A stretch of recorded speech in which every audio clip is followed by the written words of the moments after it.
ਮਹਿੰਗਾਈ ਤੇ ਬੇਰੋਜ਼ਗਾਰੀ ਖਿਲਾਫ ਦੇਸ਼ ਭਰ ਦੇ ਵਿੱਚ ਕਾਂਗਰਸ ਦਾ ਹੱਲਾ ਬੋਲ। ਦਿੱਲੀ ਦੇ ਵਿੱਚ ਰਾਹੁਲ ਗਾਂਧੀ ਦੀ ਅਗਵਾਈ ਦੇ ਵਿੱਚ ਸੰਸਦ ਭਵਨ ਤੋਂ ਰਾਸ਼ਟਰਪਤੀ ਭਵਨ ਤੱਕ ਮਾਰਚ। ਰਾਹੁਲ ਬੋਲੇ, ਮੋਦੀ ਸਰਕਾਰ ਨੇ 8 ਸਾਲਾਂ ਦੇ ਵਿੱਚ ਖਤਮ ਕੀਤਾ ਲੋਕਤੰਤਰ।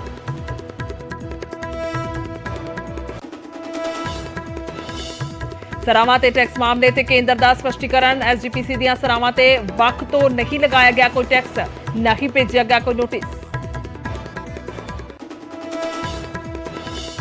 ਘਰੇਲੂ ਉਡਾਨਾਂ ਦੇ ਵਿੱਚ ਸਿੱਖਾਂ ਨੂੰ ਕਿਰਪਾਨ ਪਹਿਨਣ ਦੀ ਛੋਟ ਖਿਲਾਫ ਪਟੀਸ਼ਨ ਤੇ ਅੱਜ ਸੁਪਰੀਮ ਕੋਰਟ ਦੇ ਵਿੱਚ ਸੁਣਵਾਈ। ਹਿੰਦੂ ਸੈਨਾ ਨੇ ਪਾਈ ਹੈ ਅਰਜ਼ੀ।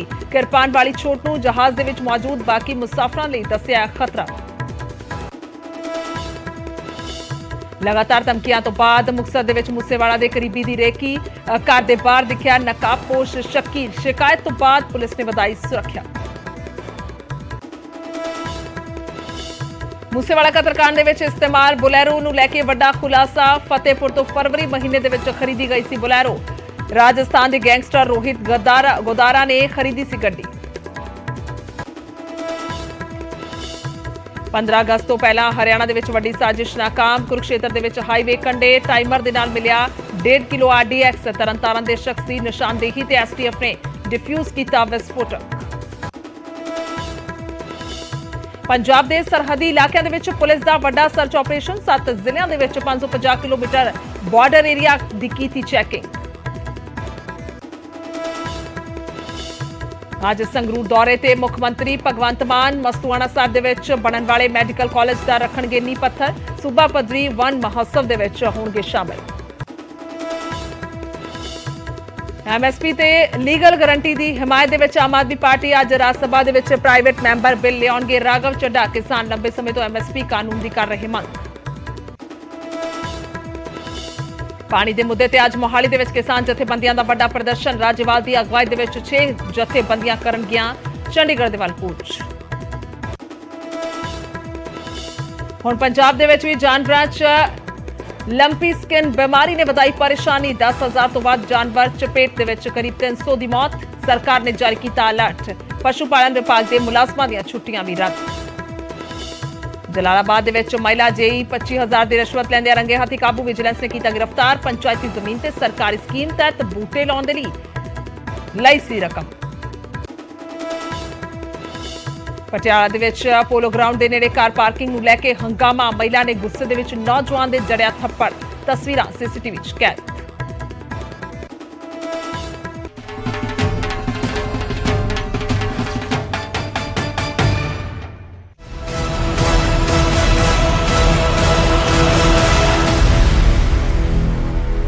ਸਤਿ ਸ਼੍ਰੀ ਅਕਾਲ। ਸਮੇਂ ਦੇ ਬੁਲੇਟਿਨ 'ਚ ਸਵਾਗਤ ਹੈ। ਮੈਂ ਤੁਹਾਡੇ ਨਾਲ ਗੁਰਜੋਤ ਸੰਧੂ। ਸਭ ਤੋਂ ਪਹਿਲਾਂ ਸ਼ੁਰੂਆਤ ਕਰਦੇ ਹਾਂ ਅੱਜ ਦੇਸ਼ ਭਰ ਦੇ ਵਿੱਚ ਹੋਣ ਵਾਲੇ ਮਹਿੰਗਾਈ ਦੇ ਖਿਲਾਫ ਕਾਂਗਰਸ ਦੇ ਪ੍ਰਦਰਸ਼ਨ ਤੋਂ ਪਹਿਲਾਂ ਦੱਸੀ ਕਿ ਰਾਹੁਲ ਗਾਂਧੀ ਨੇ ਤਿੱਖਾ ਵਾਰ ਕੀਤਾ ਔਰ ਰਾਹੁਲ ਗਾਂਧੀ ਦੇ ਵੱਲੋਂ ਕਿਹਾ ਗਿਆ ਕਿ ਲੋਕਤੰਤਰ ਦਾ ਕਾਣ ਹੋ ਚੁੱਕਿਆ ਹੈ। ਪ੍ਰਦਰਸ਼ਨ ਤੋਂ ਪਹਿਲਾਂ ਰਾਹੁਲ ਗਾਂਧੀ ਦਾ ਕੇਂਦਰ ਤੇ ਤਿੱਖਾ ਵਾਰ ਹੈ। ਬਕਾਇਦਾ ਪ੍ਰੈਸ ਕਾਨਫਰੰਸ ਕਰਕੇ ਉਹਨਾਂ ਨੇ ਕਿਹਾ ਕਿ ਲੋਕਤੰਤਰ ਭਾਰਤ ਦੇ ਵਿੱਚ ਨਹੀਂ ਹੈ ਔਰ ਸਿੱਧੇ ਤੌਰ ਤੇ 8 ਸਾਲਾਂ ਦੇ ਵਿੱਚ ਲੋਕਤੰਤਰ ਖਤਮ ਕਰ ਦਿੱਤਾ ਗਿਆ ਹੈ। ਇਹ ਬਿਆਨ राहुल गांधी देते हुए नजर आए और सीधा चलते हैं उन्होंने वालों प्रेस कॉन्फ्रेंस की जा रही है। इलेक्टोरल स्ट्रक्चर होता है जो देश की मीडिया होती है, उसके बल पर ऑपोजिशन खड़ी होती है। वो सब जो इंस्टीट्यूशंस हैं वो सब के सब सरकार को पूरा सपोर्ट दे रहे हैं। क्यों? क्योंकि सरकार ने अपने लोग इंस्टीट्यूशंस के अंदर बैठा रखे हैं। हिंदुस्तान का आज हर इंस्टीट्यूशन इंडिपेंडेंट नहीं है। हिंदुस्तान का हर इंस्टीट्यूशन आज आरएसएस के कंट्रोल में है। आरएसएस का एक व्यक्ति हर इंस्टीट्यूशन में बैठा है। तो हम एक राजनीतिक पार्टी से नहीं लड़ रहे हैं, हम हिंदुस्तान के पूरे इंफ्रास्ट्रक्चर के खिलाफ लड़ रहे हैं। जब हमारी सरकार होती थी इंफ्रास्ट्रक्चर न्यूट्रल रहता था, हम इंफ्रास्ट्रक्चर को कंट्रोल नहीं करते थे। 2 राजनीतिक पार्टियों की लड़ाई होती थी, 3 राजनीतिक पार्टियों की लड़ाई होती है। आज इंफ्रास्ट्रक्चर सरकार का पूरा एक पार्टी के साथ है। फाइनेंशियल इंफ्रास्ट्रक्चर उनके साथ है। अगर कोई दूसरी पॉलिटिकल पार्टी को सपोर्ट करना चाहे, उस पर ईडी लगा दी जाती है, सीबीआई लगा दी जाती है, धमकाया जाता है, डराया जाता है। तो फाइनेंशियली मोनोपोली है बीजेपी की, आरएसएस की। इंस्टीट्यूशनली मोनोपोली है। इसीलिए ऑपोजिशन इफेक्टिवली, अग्रेसिवली खड़ी हो रही है, बट इंपैक्ट जो होना चाहिए वो दिख नहीं रहा है। सर, आप पार्लियामेंट में खुद थे जब ये प्राइस राइज पर चर्चा हो रही थी, वित्त मंत्री ने रिप्लाई दिया और ये कहा कि ये माना कि हाँ महंगाई है लेकिन उतनी नहीं है जितनी यूपीए सरकार के वक्त थी। 7% इन्फ्लेशन रेट है, लेकिन this is just complete nonsense. आज सबसे ज्यादा अनएम्प्लॉयमेंट हिंदुस्तान में, महंगाई बढ़ती जा रही है, गैस सिलेंडर की प्राइसेस बढ़ती जा रही हैं। पता नहीं, शायद मतलब फाइनेंस मिनिस्टर को मतलब ये आंकड़े दिख ही नहीं रहे हैं, या उनको बताया गया है कि बस बोलते जाइए, बट ये रियलिटी नहीं है। आप किसी भी कस्बे में चले जाइए, किसी भी गांव में चले जाइए, किसी भी शहर में चले जाइए, पूछिए महंगाई की क्या हालत है, आपको बताएंगे कि सबसे ज्यादा आज महंगाई है। तो देखिए, रियलिटी एक है और परसेप्शन एक बनाया जाता है, ठीक है। कहते हैं स्टार्टअप इंडिया, ठीक है, पूरा ट्रांसफॉर्मेशन कर दिया। आप मुझे दिखाओ स्टार्टअप इंडिया है कहां? स्टार्टअप इंडिया लोगों को फायर कर रहा है, निकाल रही है स्टार्टअप्स, लोगों को सड़क पे फेंक रही हैं। कोविड में हिंदुस्तान में कोई नहीं मरा।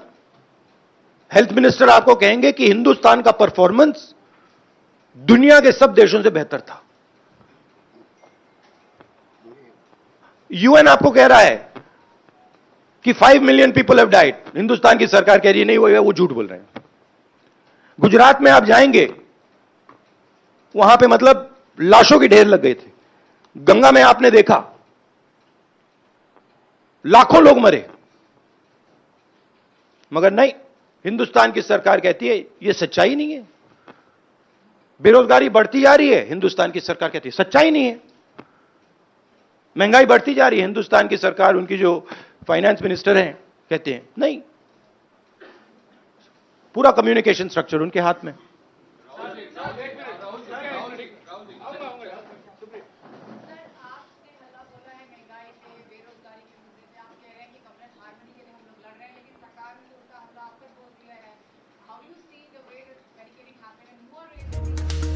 I understand one thing very clearly.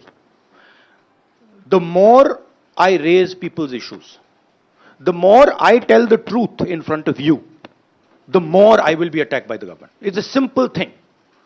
जितना मैं सच्चाई बोलूंगा, उतना मेरे ऊपर आक्रमण होगा। मेरी प्रॉब्लम यह है कि मैं सच्चाई बोलता हूं, मैं डरता नहीं हूं। तो मैं अपना काम करूंगा, लोकतंत्र के लिए खड़े होने का काम करूंगा, महंगाई का मुद्दा उठाने का काम करूंगा, बेरोजगारी का मुद्दा उठाने का काम करूंगा, और मेरे ऊपर और आक्रमण होंगे। यह सच्चाई है। और जो धमकाता है वो डरता है। ये बात आप समझ लीजिए, जो डरता है वो धमकाता है।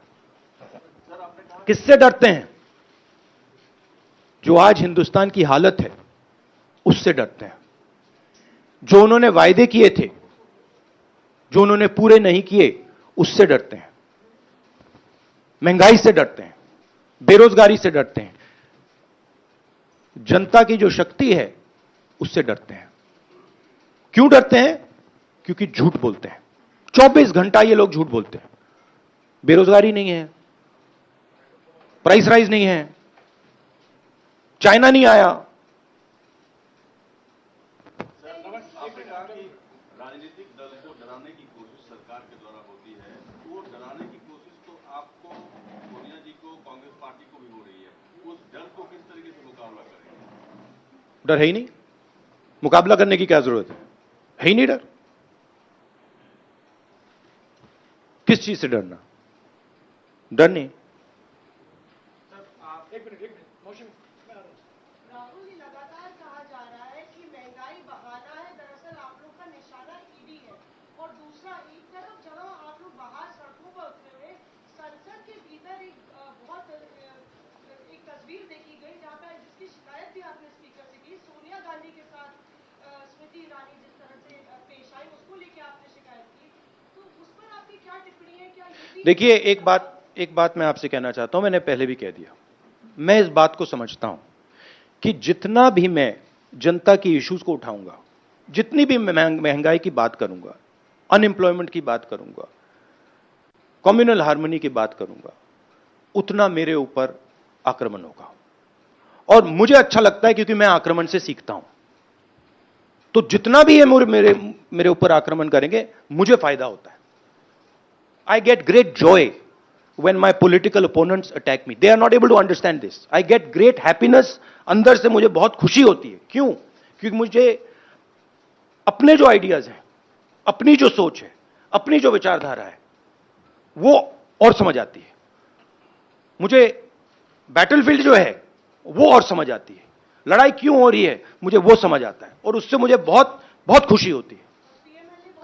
आप एक काम कीजिए, अगर आपको मौका मिले, जो ईडी ऑफिसर्स ने मुझे इंटेरोगेट किया उनसे आप जाके बात कीजिए, वो आपको बता देंगे क्या हुआ उस कमरे में। मेरा सवाल है कि आखिर क्या मजबूरियां कांग्रेस पार्टी के सामने है कि आपको हर चीज पर साबित करना पड़ रहा है, चाहे वो झंडे को लेकर हो, महंगाई को लेकर हो, कोई जैसे मुद्दा हो, कांग्रेस पार्टी के सामने है। कांग्रेस पार्टी को नहीं, हिंदुस्तान में कोई भी व्यक्ति किसी भी पार्टी का, non political, political, film star, कोई भी अगर सरकार के खिलाफ कुछ बोलता है, उस पे हिंदुस्तान के सारे इंस्टीट्यूशन का वजन पड़ जाता है। यह कांग्रेस पार्टी की बात नहीं है। मैंने जो यहां शुरुआत की, और देश को शायद यह समझ नहीं आ रही है और आएगी बात, लोकतंत्र आज हिंदुस्तान में नहीं है, खत्म हो गया है। Democracy is now a memory in India, it is nothing more, and there are consequences to this. You will see there are going to be devastating consequences to this, because the people of India are not just going to keep quiet. Rahul ji, Mausami ने जो सवाल पूछा था, पहला सवाल वही मैं दोहराना चाहता हूँ।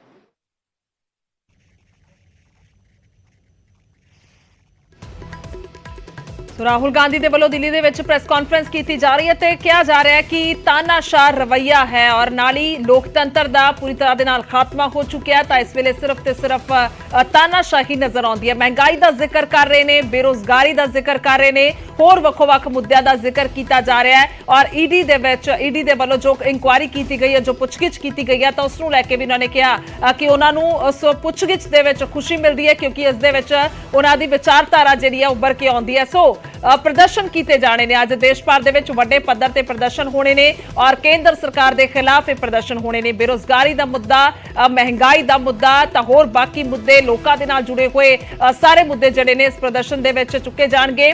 ਤਾਂ ਕਹਿ ਸਕਦੇ ਹਾਂ ਪ੍ਰਦਰਸ਼ਨ ਦੇ ਬਹਾਨੇ ਸ਼ਕਤੀ ਪ੍ਰਦਰਸ਼ਨ, ਕਿਉਂਕਿ ਜਿਸ ਤਰ੍ਹਾਂ ਦੇ ਨਾਲ ਵੱਡੇ ਪੱਧਰ ਤੇ ਇਹ ਪ੍ਰਦਰਸ਼ਨ ਮੁਜ਼ਾਹਰੇ ਜਿਹੜੇ ਨੇ ਉਹ ਨਜ਼ਰ ਆਉਣਗੇ।